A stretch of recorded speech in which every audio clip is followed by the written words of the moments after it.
नमस्कार दर्शकों, स्वागत है आपका हमारे YouTube चैनल भवपार में।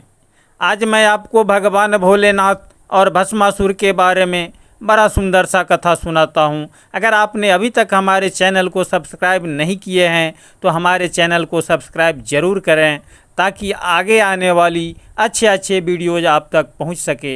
एक बार की बात है, भगवान भोलेनाथ कैलाश पर्वत पर बैठे थे और उनकी नित्य की आदत थी कि वो चिता का भस्म अपने संपूर्ण शरीर में लेपन किया करते थे। उस समय उन्होंने अपने दोनों सेवक नंदी और भृंगी को बुलाए और भस्म लाने का आदेश दिए। नंदी भृंगी दोनों सेवक भगवान भोलेनाथ के लिए भस्म की खोज में निकल पड़े। चारों तरफ उन्होंने भस्म का खोज किया, कहीं भी उनको भस्म नहीं मिला। जब काफ़ी भ्रमण कर लिए तब एक जलती हुई चिता उनके सामने नज़र पर पड़ी। तब नंदी भृंगी ने सोचे कि चिता का भस्म तो मिल नहीं रहा है, क्यों न इस चिता का भस्म ले ली जाए। नंदी भृंगी दोनों सेवक ने उस जलते हुए चिता से भगवान भोलेनाथ के लिए थोड़ा सा भस्म उठा लिए और ले जाके भगवान भोलेनाथ को दे दिए। गलती से उसमें जलती हुई चिता का एक मांस का टुकड़ा उस भस्म में दोनों सेवक के द्वारा भस्म के साथ चला गया था।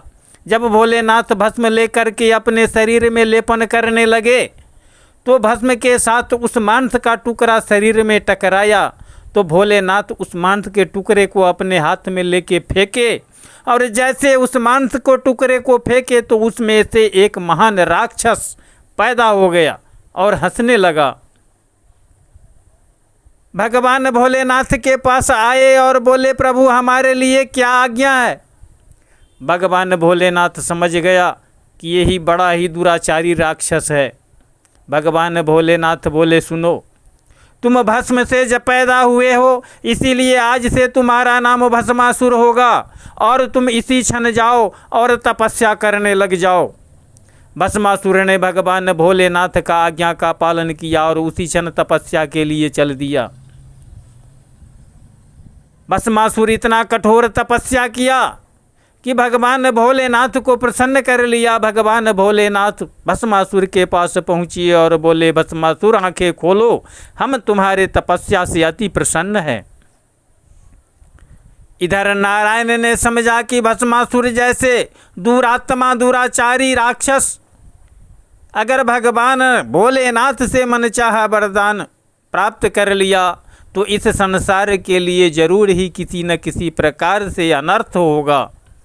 भगवान भोलेनाथ ने माता सरस्वती को आज्ञा दी कि जाके भस्मासुर के जिह्वा पर बसो और भस्मासुर को मति भ्रम कर दो ताकि वो ऐसा कुछ वरदान मांगे जिससे संसार का अहित ना हो, स्वयं भस्मासुर का अहित हो और वो दुराचारी इस संसार से सदा के लिए समाप्त हो जाए।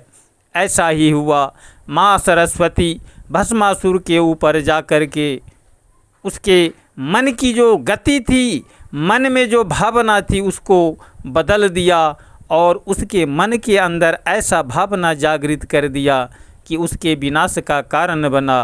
भस्मासुर जो भगवान भोलेनाथ के सामने खड़ा था, उसके मन में माता सरस्वती की अनुकंपा से ऐसा विचार उत्पन्न हुआ कि भस्मासुर सोचने लगे कि इस संसार में सबसे सुंदर भोलेनाथ की पत्नी पार्वती है, क्यों न उससे विवाह कर लिया जाए। लेकिन विवाह कैसे करें? भोलेनाथ तो बड़ा ही शक्तिशाली हैं, सर्वेश्वर हैं, इनको परास्त किए बिना हम पार्वती को प्राप्त नहीं कर सकते। इतना उसके मन के अंदर उधेर बुन चल रहा था। उसी समय उसके मन में एक जिज्ञासा आया कि क्यों ना ऐसा कुछ वर मांग लिया जाए कि भोलेनाथ बड़े आसानी से मर जाएं और हम पार्वती से विवाह कर लें। ऐसा ही उसके मन में एक विचार उत्पन्न हुआ और उसने भगवान भोलेनाथ से वरदान मांगा कि हे भोलेनाथ, हे प्रभु, अगर आप हमारे तपस्या से प्रसन्न हैं, हम पर प्रसन्न हैं, तो हमें ऐसा वरदान दीजिए कि मैं अपना दायां हाथ जिसके सर पे रखूं वो तत्काल जल के भस्म हो जाए। भगवान भोलेनाथ बोले, तथास्तु। भस्मासुर बड़ा ही प्रसन्न हुआ और उसी क्षण भोलेनाथ के मस्तक के ऊपर अपना हाथ रखने का प्रयत्न किया। भोलेनाथ समझ गए और भागने लगे। इस प्रकार भोलेनाथ आगे आगे और भस्मासुर पीछे पीछे सारे मृत्यु भुवन का चक्कर लगाए, सारे आकाश का चक्कर लगाए, सारे पाताल का चक्कर लगाए। भस्मासुर भोलेनाथ का पीछा छोड़ने वाला नहीं। भोलेनाथ को जान बचाना भारी पड़ रहा था।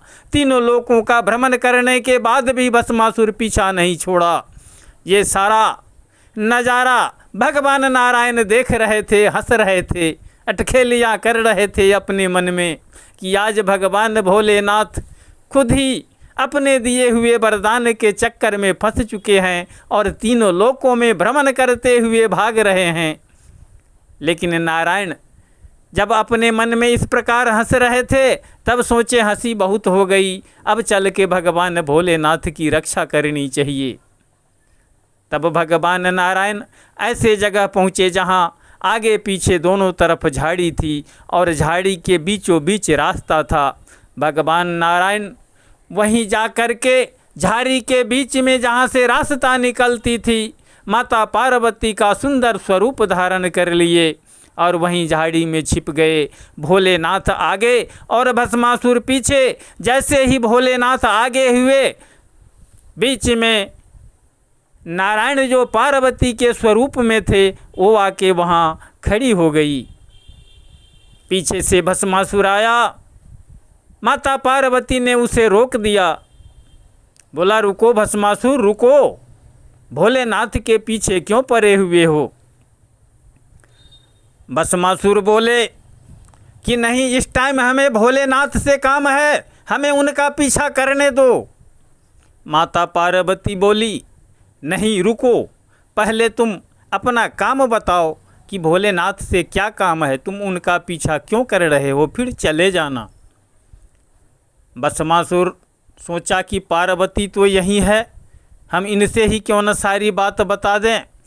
भस्मासुर बोले कि देवी, हमारे मन में ये विचार है कि मैं आपसे शादी करूं, इसीलिए भगवान भोलेनाथ के रहते तो हम आपसे शादी कर नहीं सकते, इसीलिए मैं ऐसा वरदान उनसे मांगा हूं जिस वरदान के चलते हम चाहते हैं कि उस वरदान का सहारा लेके भगवान भोलेनाथ को मार दे और फिर हम स्वेच्छा से आपसे शादी कर लें।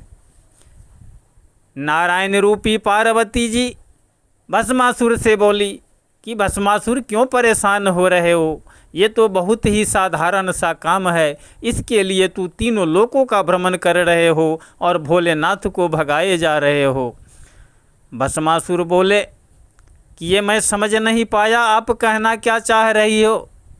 नारायण रूपी माता पार्वती बोली, सुनो, भगवान भोलेनाथ नटराज हैं और सुबह शाम हमें नृत्य दिखाते हैं, नाच दिखाते हैं, और वो नाच भी ऐसा प्रकार का है कि एक हाथ सर के ऊपर और एक हाथ कमर पर। ऐसा नाच अगर तुम मुझे दिखा सको, तुम्हारे अंदर ये काबिलियत हो ये नाच दिखाने का, तो तुम भोलेनाथ का चक्कर छोड़ो, मैं स्वयं कहती हूँ कि मैं तुम्हारे साथ शादी कर लूँगी। भस्मासुर सोचने लगा, ये तो बहुत साधारण सा काम है, ये भी कोई बड़ा काम है, ये तो मैं आपको अभी करके दिखा दूंगा। नारायण रूपी माता पार्वती बोली कि बस इतना ही काम है, तुम अभी नाच दिखाओ और मैं वचन देती हूँ कि भोलेनाथ का भय त्याग दो, मैं इसी क्षण तुम्हारे साथ शादी कर लूँगी। भस्मासुर इतना प्रसन्न हुआ कि अपने विनाश का कारण भूल गया, आगे पीछे का सारे बातें भूल गया और बड़ा ही खुश होकर दायां हाथ अपने सर पर रखा और बायां कमर पे। जैसे दायां हाथ सर पे रखा, जल के भस्म हो गया, भस्मासुर का अंत हो गया। भगवान भोलेनाथ आगे जाके खड़े थे, मुड़ के देखे तो भस्मासुर पार्वती से बात कर रहा था।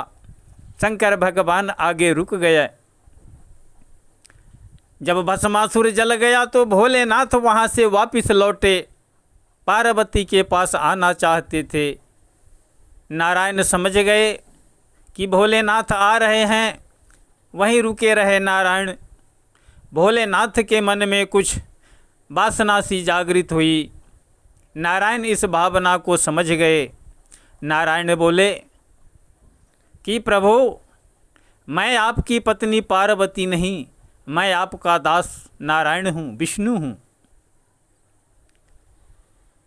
मित्रों, आप सबको ये बात पता होनी चाहिए कि ये दोनों आपस में गुरु है। भगवान भोलेनाथ का गुरु नारायण है और नारायण का गुरु भगवान भोलेनाथ है।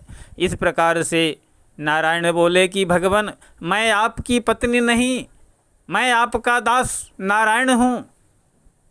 भगवान भोलेनाथ बोले नारायण से कि प्रभु, इस समय अब मैं क्या करूं? मेरे अंतरात्मा में जो तूफान मचा हुआ है उसको मैं क्या करूं? भगवान नारायण बोले चिंता की कोई बात नहीं, समीप में ही एक मुनि का आश्रम है, अपने तेज का त्याग करें, समय आने पर वो बहुत बड़ा कार्य करेगा। मित्रों, मैं आपको बता देना चाहता हूँ कि भोलेनाथ का 11वां रुद्रावतार जो वीर बजरंगबली का हुआ है, वो यहीं इसी घटना से महादेव के तेज से उत्पन्न हुआ है और उसी से वीर बजरंगबली का जन्म हुआ है। वो तेज माता अंजनी के कानों के द्वारा वायु मार्ग से डाला गया है, इसीलिए बजरंगबली को पवन पुत्र कहा जाता है। और शंकर भगवान का तेज है, इसीलिए शंकर सुवन कहा जाता है। अंजनी के पुत्र हुए, इसीलिए अंजनी पुत्र कहा जाता है। और अंजनी का विवाह केसरी नाम के बंदर से हुआ, इसीलिए उन्हें केसरी नंदन कहा जाता है। राधे राधे।